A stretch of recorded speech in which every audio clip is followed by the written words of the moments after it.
Hi, I'm Helen. And I'm Sarah. And this is the Squiggly Careers podcast, where each week we share ideas for action and some tools to try out that we hope will help you navigate your squiggly career with a bit more confidence, clarity and control.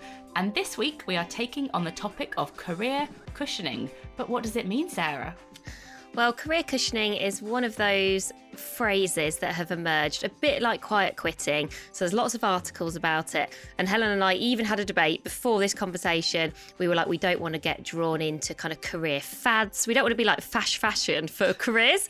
But I do think career cushioning, because people will be seeing it around, I want to make sure that people are clear about what it means and why it's useful, but also what it's not, because I do think career cushioning in lots of ways is sensible. Career cushioning, in summary, is keeping your options open. It's recognising that your current job won't be your last job, and it's being proactive and almost taking this create not wait attitude when it comes to increasing your career resilience. So I think this is always important, but I do think the reason that career cushioning is sort of having a mini moment, if you want to describe it like that, is that when there are tough times, in the environment or economically, when recessions are happening or coming our way, the likelihood of those uncertain, unexpected, knotty moments in our squiggly careers coming our way does, of course, increase. So whether that looks like job changes or restructures or redundancies or, maybe your manager leaving, those sorts of things where we don't know they're happening until they happen. And so they are outside of our control and they can feel quite daunting when they kind of do come our way. If you spend some time, if you take some action to sort of cushion your career, it often means that is in your control. So you've sort of been proactive. And I think the more I've thought about this and when we've been developing some ideas for action that we're going to talk to you about today, there is no sunk cost when it comes to increasing your career resilience, because this can only ever be a good thing. So, hopefully none of those knotty moments do come your way. But, if they do, you'll be better prepared. And if they don't, maybe you'll just increase your opportunity. So I do think the things that we're going to talk about today all feel like something we should all be doing, even if you're in sort of the safest job that you don't ever think will change. Also, I think, credit to the lovely listeners, I think that taking time out of a busy working week to listen to the Squiggly Careers podcast is also career cushioning. It is career cushioning, because is. like you're thinking about yourself and your development, and hopefully taking a bit of action with it, and that in of itself is how you will become more resilient in all of the squiggly stuff that's happening around you. So we're going to give you some more ideas for action, because that's what the podcast's all about. But you're already doing one. So I think just probably give yourself a little bit of credit. You're definitely not starting from scratch because you've taken the time to listen to this today.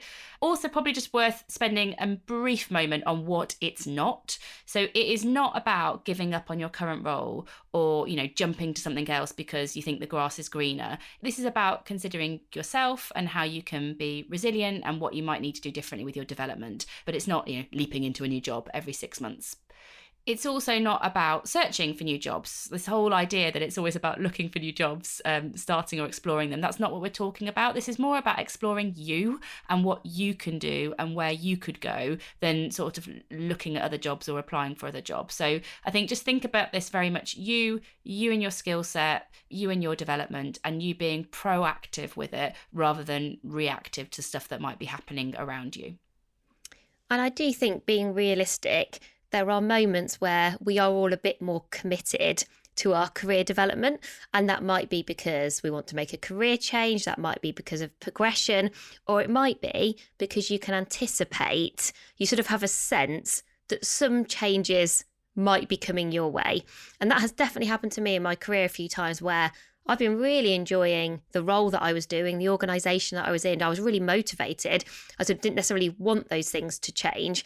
But you could sort of sense that, maybe something, whether it's just in terms of how your organisation is performing, or, you can just read the signs sometimes that you think, I don't know what that's going to look like, but actually this feels like this would be a good moment to sort of overcommit to my career development. And hey, some of those things might never happen, but there's no point spending time worrying about all of those things that, might or might not happen, but much better to just invest your energy and effort sort of on you, that thing that you can always control.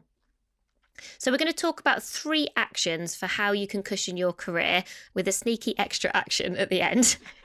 that Helen and I talked about. Do we leave in? Do we take out? But we're just going to, a prompt, I think a nice nudge at the end. And we've also got a couple of really useful resources as we go through that we're going to link to in our free toolkit so they're there when you need them.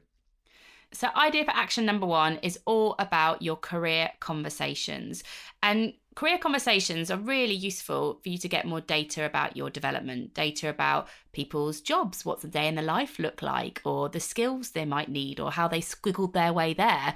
Each of those different interactions will give you some more insight that can inform you in your development.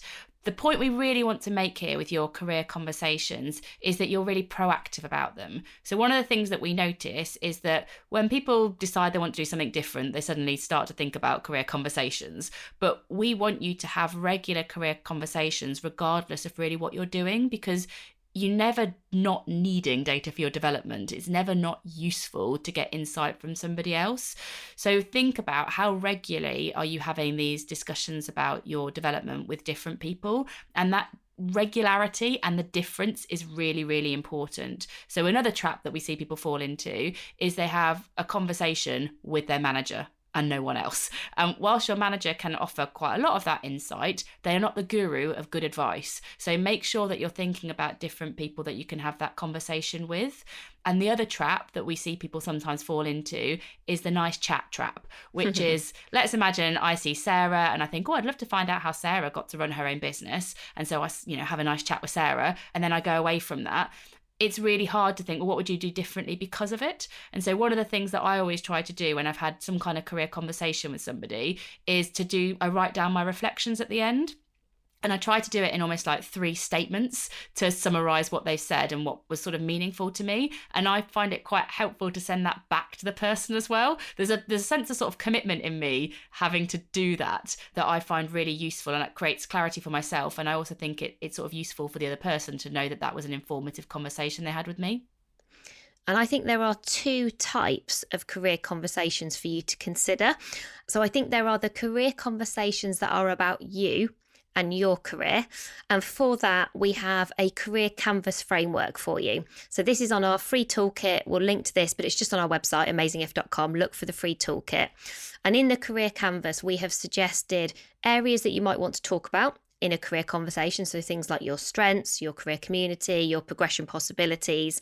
And we've given you 3 coach yourself questions for each area of the canvas.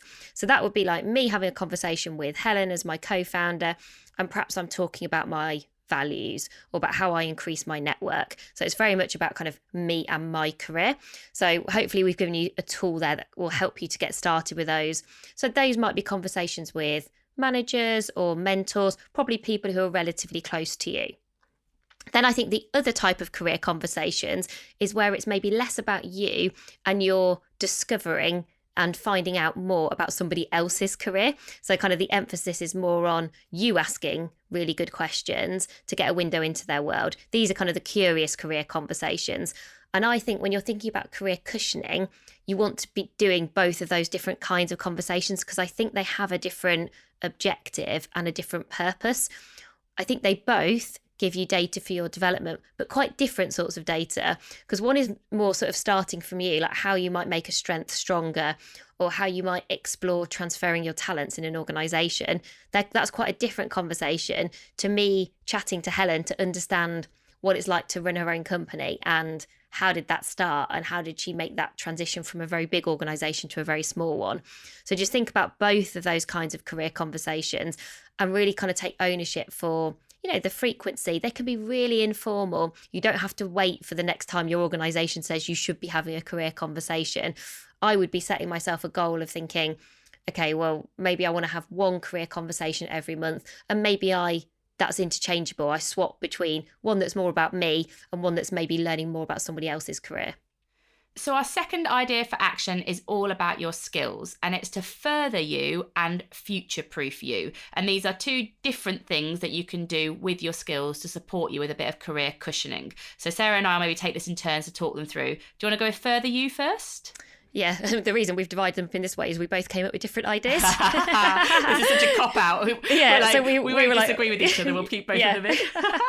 So I'd gone with Further You and Helen had gone with Future Proof You. So basically we've got two things in one here, which we decided they were both useful. So Further You is about setting a learning goal that relates to one of your existing transferable talents, and you consider how can you make that talent even better.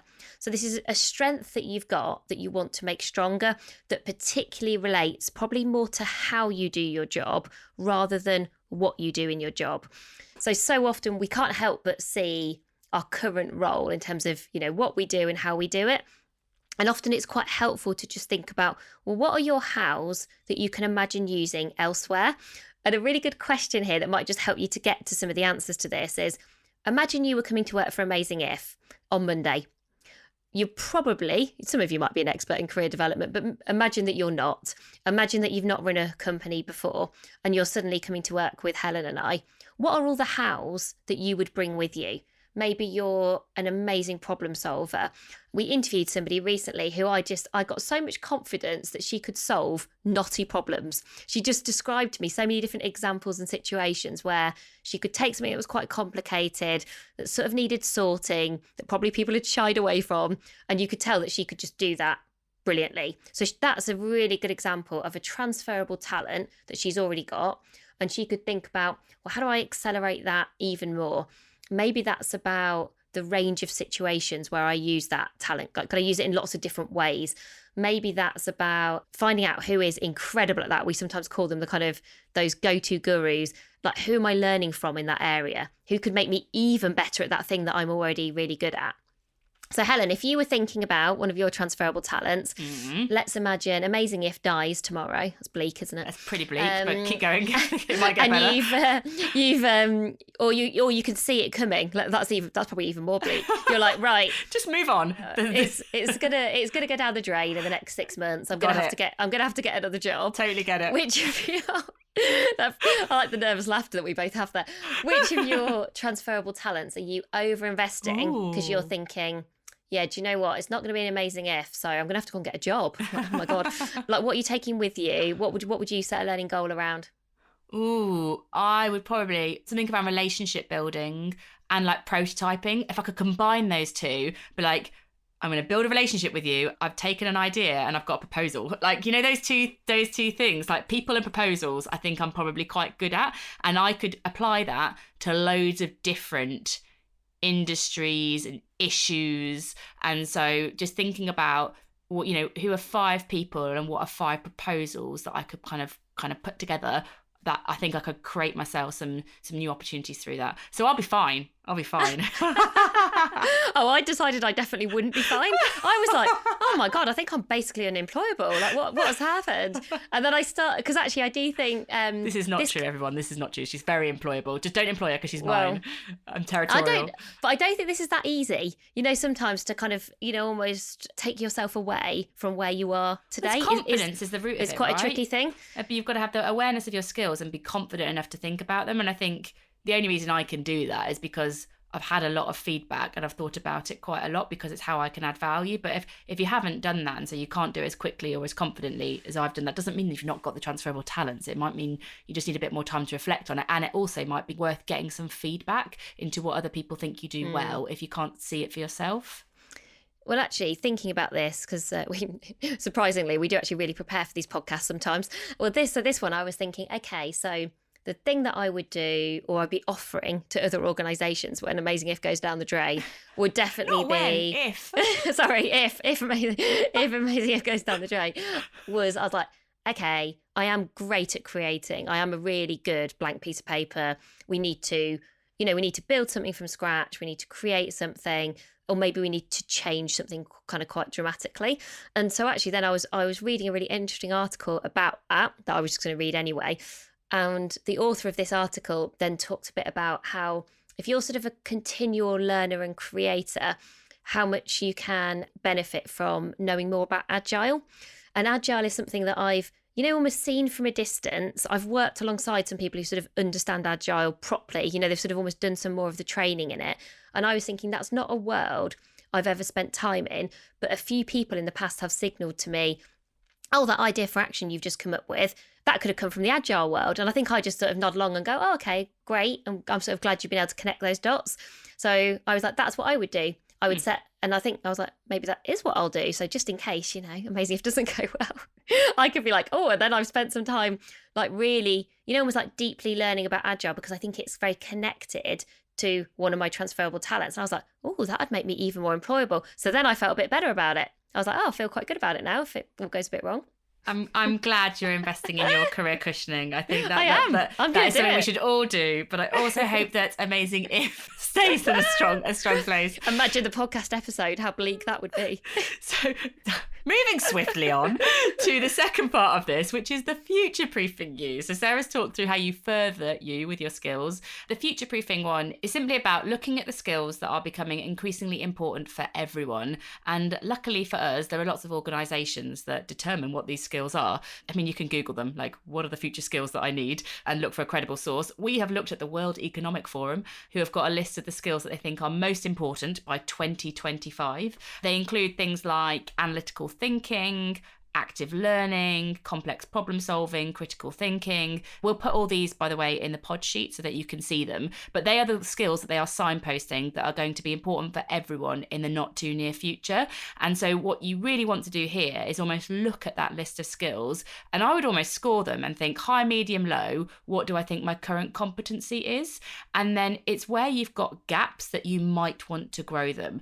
Might is important because, for example, on the World Economic Forum list, one of them is technology design and programming, and you might score yourself low on that, but that might be not a priority for you to grow. Again, these are all choices that you make about your development. You can just use this as a kind of input really into what you might want to prioritize. But when I look at the list, I think, oh, creativity, originality, and initiative, that's something on there. And I think I might do that in an ad hoc way, but is that a skill that I could future-proof further? Could I kind of invest in it? Are there some things I could read, some things I could watch, some deeper ways that I could invest in that for my development so that it is a skill that I can use to self-support myself?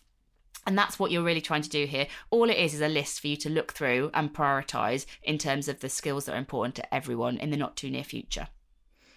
And I do think, caveat, these lists they're sort of macro skills.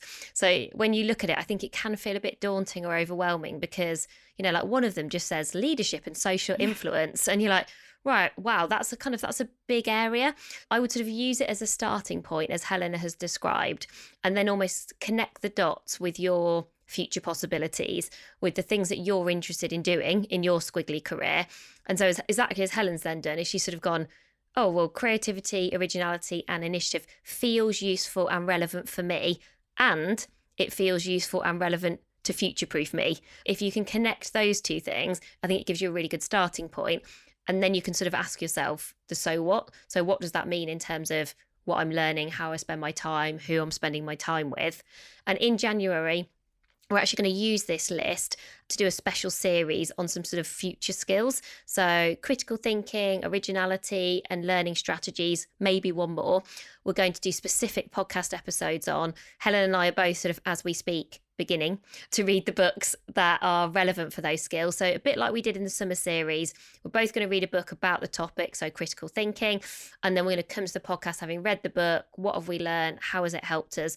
So hopefully we will also help you a bit with that future-proofing come January.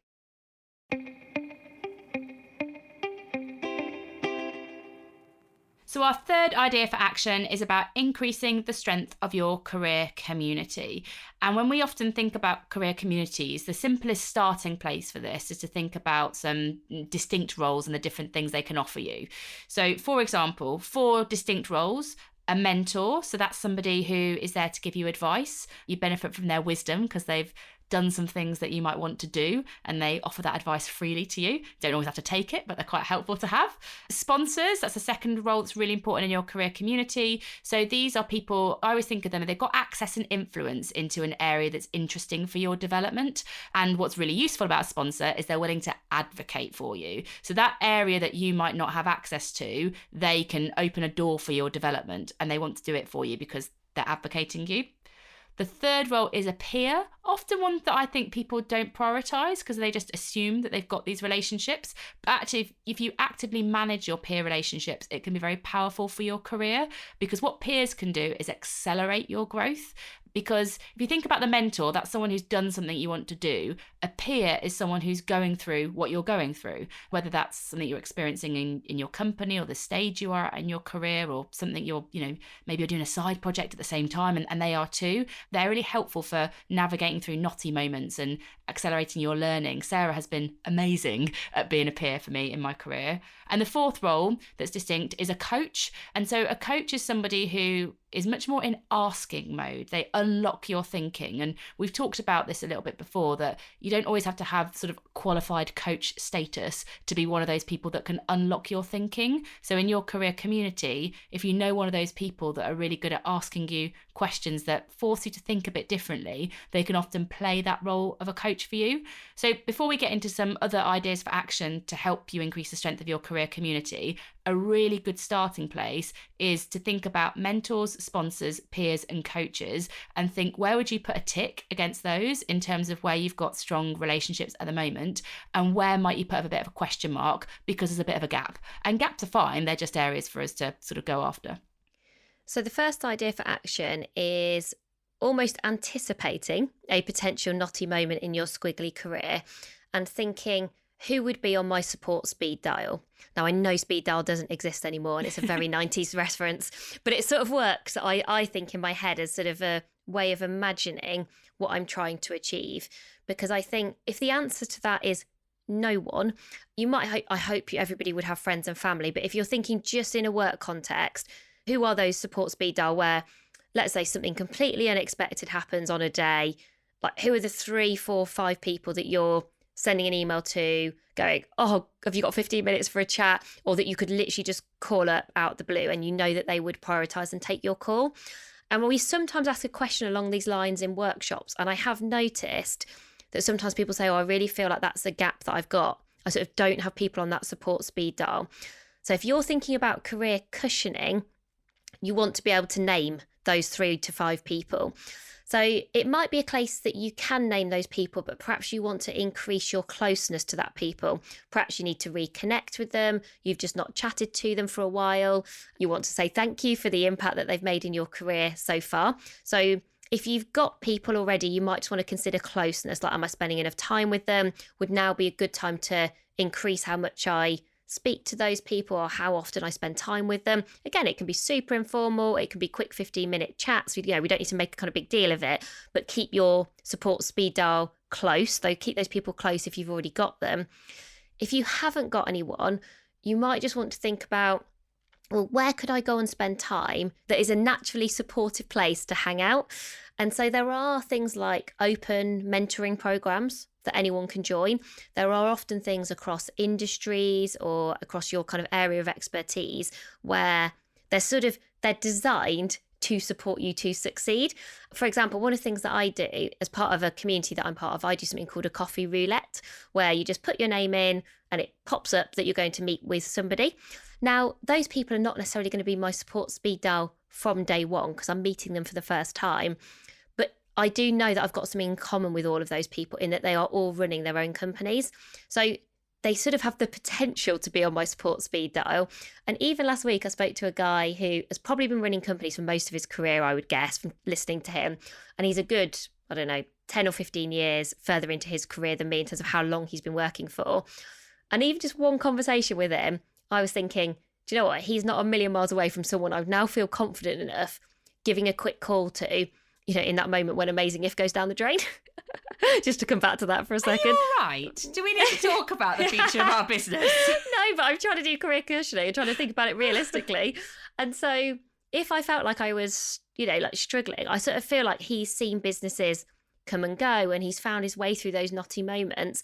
And quite a few people on my support speed dial haven't had that experience. So that felt like a useful connection to make. So spending time in places and with people where you think you've got something in common with them already, and also it's just intended to be supportive, I think is a really good place to start if you feel a bit like you're starting from scratch. Yeah, I agree. I was trying to think about communities that I'm part of that are very like that, and they feel like a really safe place to spend time. It really, like, Yeah. it's not like, and Yeah, quite safe is low a good pressure. word. Yeah, I could definitely think of a community where I just think, oh, it's very comfortable, and the more that you go, the more that you get from it, I would say, as well, because those relationships benefit from being with each other regularly, because you sort of know more about what's going on in each other's lives. Second idea for action on increasing the strength in your career community is to connect with communities. So there are often pre-existing communities that exist around professions or passions. So let's say one of my passions is writing. There will be groups of people that like, writing or poetry. Like, for example, I've had a look, actually, because I'm really like poetry. I've had a look at some communities that exist. I'm not confident enough to join them yet, but you should. I know. Also, like, just fitting stuff in, but maybe one for next year. But also the professional ones that exist as well. So, for example, I think I associate more with marketing communities, or maybe I'm just more confident about them because I've been to them for a while, but I'm still connected to quite a lot of them from sort of a prior squiggly career phase that I was in. And they are so amazing for me to spend time in, because I always find that 50% of the people in those communities, if you've been part of them for a while, you kind of know, which is nice. But then 50% I've never met before. And you have these different conversations and you find out more about people's worlds. And last week, for example, I spent time with 3 different communities. One was the Chartered Management Institute, one was Marketing Society, and one was a community that I'm part of called Cabal.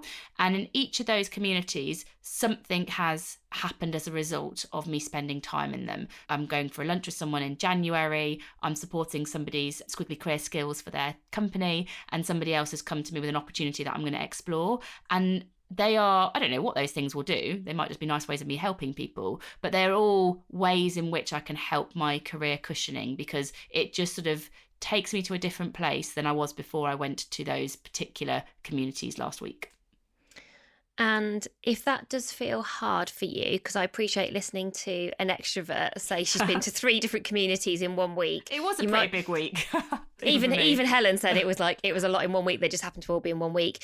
But next week on the podcast, we've got an Ask the Expert with a lady called Sharmadean Reed. And Sharmadean is the founder of a company called Stackworld. And Stackworld is all about creating community, like bringing people together. And having very recently had that conversation with her, she is so great on the difference between community and network, and how to go about it, and what it looks like, and just how important it is for your career.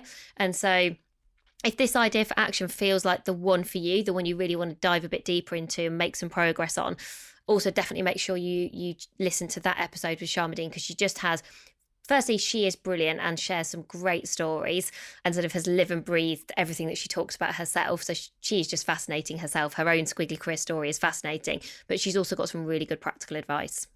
So maybe I'll just summarise those 3 areas that we talked about to help you with your career cushioning, and then Sarah will do our final nice nudge. So the first thing we talked about was all about career conversations, making sure you're having them with more than one person. Don't forget to look up our career canvas on our website as well, if that could be helpful.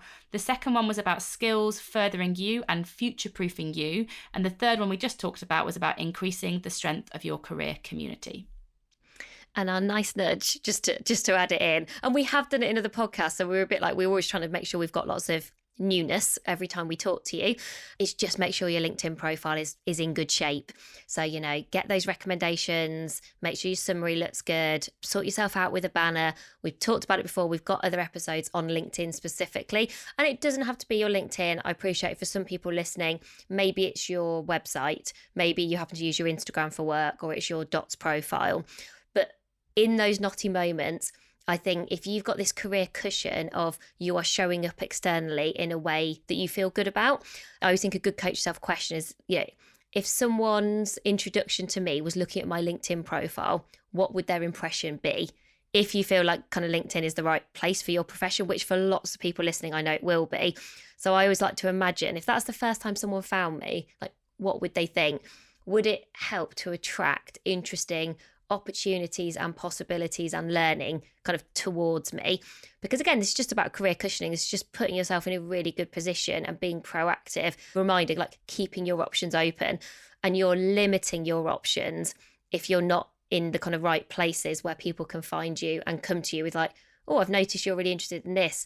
have you ever considered, or there's this community that you could join. It goes way beyond applying for a job. I think it also just helps you to learn, to grow, to connect with people. And again, that could be in lots of different ways, but whatever that looks like for you, just sort of don't forget that too.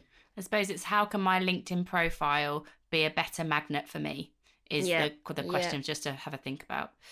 So hopefully you found that useful. Do not forget, everyone, that it's all summarised in the pod sheet. So that is a 1-page downloadable form tool, I don't know, PDF that you can fill in. But basically it's the practical thing that you can do after today to help your learning last longer. We know lots of people that use that with mentors, that use it with teams, even coaches that use it with people. It's there for you. And we will link to it on the pod sheet notes. So if you're on Apple, that's always the easiest one to find it. But if you're ever like, where is this stuff?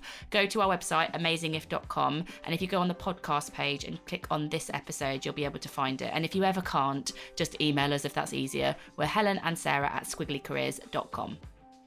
So I hope that's been helpful. And as we said at the start, I think it is a smart thing for all of us to do, to spend a bit of time doing career cushioning.